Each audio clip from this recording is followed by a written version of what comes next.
The Playboy model curse. Hey guys, how's it going? Dudey, I'm back with another video. In today's video, we're going to talk about something known as the Playboy model curse. I'm sure there are some of you at home that are familiar with what Playboy is. It's certainly not as big as it used to be, but through the decades, the Playboy magazine, the Playboy mansion of Hugh Heffner was absolutely massive, and there were many women that modeled for the magazine that were Hugh Hefner's girlfriends and lived at the Playboy mansion. So why did so many of them meet tragic ends? Okay, so the first Playboy model we're going to look at today is Stephanie Adams. Now this one, oh wow, this is, well, tragic and horrible.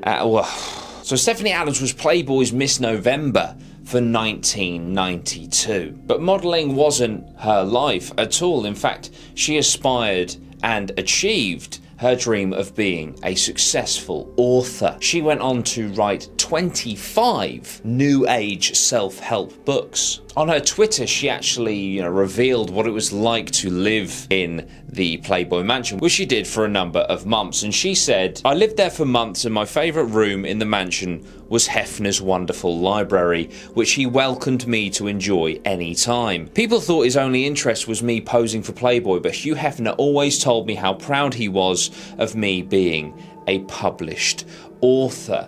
So that was Stephanie Adams within the world of Playboy. She would be found tragically dead in 2018, but the circumstances around it are horrifying. She lived on a 25th story apartment penthouse suite, and she pushed her 7-year-old son from the 25th story apartment, and shortly afterwards leapt to her own death in a murder-suicide. Their bodies were discovered on the second floor rear hotel car park. This was the Gotham Hotel in New York City. Now, it was revealed that Stephanie was in a very heated divorce/custody battle with her estranged husband. She actually requested to the courts that she take her son over to Spain to spend time with her boyfriend, but the judge declined this request, and her estranged husband said that he wanted his child's passport to be handed into the courts because he felt that Stephanie was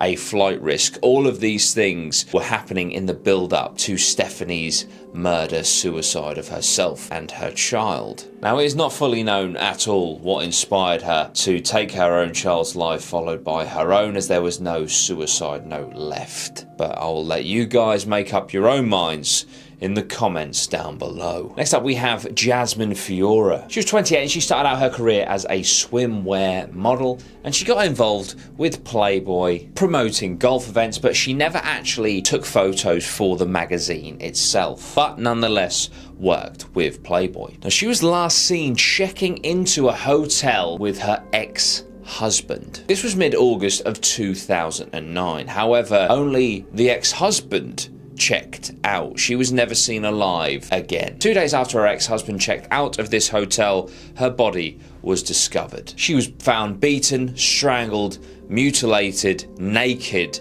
stuffed into a suitcase. The suitcase had been dumped in an alleyway bin in California. Now, she was so heavily mutilated, her teeth pulled out of her mouth, her fingers cut off in an attempt to make her unidentifiable. Quite incredibly, how she was identified was the serial numbers on her breast implants. Once she was identified, it did not take long at all for the finger to be pointed at her ex-husband. This was Ryan Jenkins, and he was charged with murder, and a warrant was out for his arrest. A week-long manhunt ensued, and he was eventually found hanging dead in a motel room. Now, interestingly, there is a mystery still around this case, because apparently a mysterious unidentified woman checked in to this motel with Ryan. This is according to the motel manager, but this woman was never identified and never found. Number 3 is a woman that I think everyone on this planet, certainly everyone watching this video,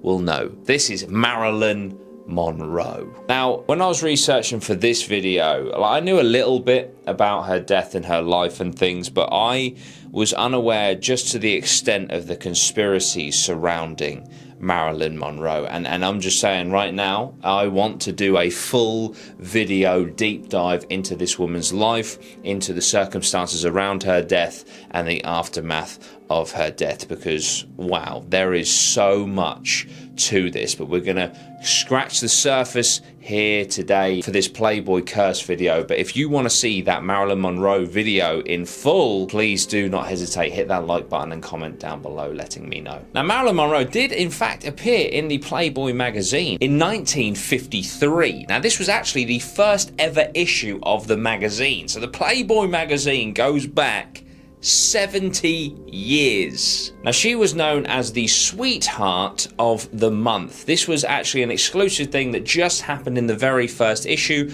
By the second issue, it was changed to the Playmate of the month, as it was throughout the whole lifespan of the magazine. So Marilyn Monroe was the first and only sweetheart of Playboy. Now, of course, Marilyn Monroe was so much more than a Playboy model. She was a very famous actress. She was probably one of the most famous women on the planet at the height of her fame. But she also fell foul to addiction, to substance abuse, and tragically to depression. In 1962, she was found dead of an alleged overdose.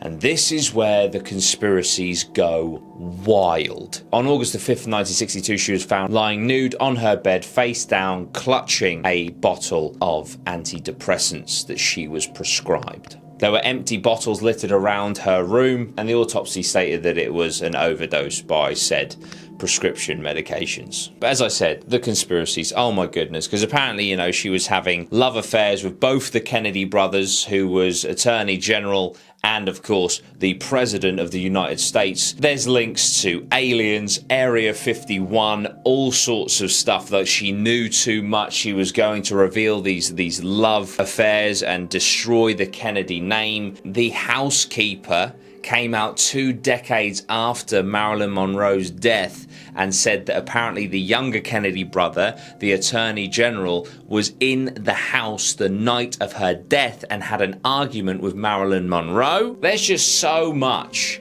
to this case that I just have to dive deeper for a dedicated Marilyn Monroe video. So look forward to that in the near future. And the final model that we're going to cover today, by the way, if you'd like me to do another Playboy model curse video, let me know, hit that like button, and we can certainly do a part 2. But the final one for today is Christina Carlin Craft. So Christina had of course been a Playboy model and had been photographed with the late Hugh Heffner at events nearing his death. She lived the high life and would dine out in the finest restaurants and have the latest of, you know, designer handbags on her arms. But people near and dear to her claimed that, you know, she always made time for friends and family. She was so caring and graceful. She was engaged to Alexander, her long-term boyfriend, and he purchased a condo in Philadelphia, their second home, which when they weren't at their beach house, they would be at this condo in Philadelphia in a very nice area. On August 22nd, though, Christina got a Lyft taxi into the city for a night out, and she returned with a drug dealer. And security footage shows they just went into the house, and the drug dealer, Jonathan, claims allegedly that, you know, they came back, they had wine, they had consensual sex, but things turned sour when she refused to pay $1,200 for an ounce of cocaine. She claimed that she should have it for free, and again, this is all the words of Jonathan. She claimed that she should have it for free because she had sex with him, and this is where it went sour, and he beat and strangled her to death so badly that apparently he placed a blanket over her body because he couldn't bear to look at the damage he had done to Christina. He fled out the back door and jumped over the balcony and went on the run, but text messages and tip-offs led the police to him, and he was apprehended. He was arrested and he was found guilty of her murder, and the judge made it so he would have a sentence of life without parole. Now, it's fully contested, this whole drugs angle, because her fiance claims that she hadn't touched drugs in over a decade. The autopsy revealed that there was no drugs in her system whatsoever. So was this cocaine angle entirely made up? Was the consensual sex made up as well? Because you've got to remember, we are taking the word of the murderer here, not the victim. The only person that truly knows what happened that night is unfortunately deceased. There we go. That is the Playboy model curse. It's just so strange that so many women that were affiliated with Playboy succumb to such tragic ends. What do you guys think? Do you think this curse is legit? Let me know down below. Check out all of my links down below if you want to support me in any of these ways. Want me to do certain content, comment whatever cases. Doesn't have to be linked to what we're doing here today. What sort of content do you want to see from me? Because I want to know. Thank you so much. Please share my content, subscribe, like, all that good stuff, and I'll see you very soon. Sweet one. Guys.